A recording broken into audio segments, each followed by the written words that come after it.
Now, France still controls much of West Africa through the CFA franc decades after those countries gained their independence. How has Paris managed to keep that tight grip for so long?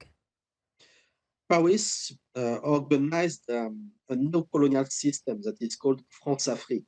Oui. It means that many African head of states were put in power by Paris, and they were sometimes overthrown when they were not aligned with the policy of the Élysée.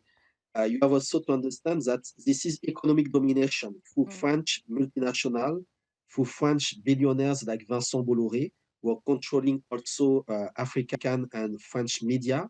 And this is also part of the linking of African politics with French politics. If you know the news, you have the trial of Nicolas Sarkozy, former head of state, and his connection with Gaddafi concerning the funding of his presidential campaign.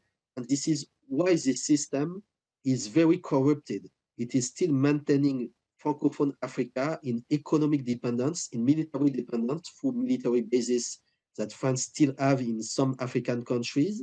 And also, I would say, in a kind of cultural dependence through the Francophonie. This is soft power, and this is something that we are still fighting against. And this is why we are calling for a second independence.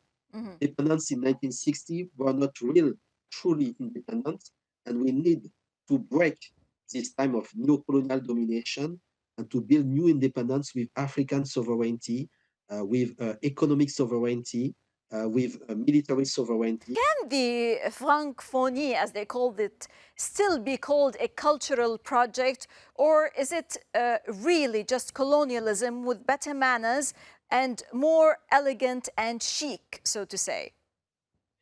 Francophonie is a colonial and cultural project, but it's also an economic and juridical project. Because when the law is written in French, it benefits the French system.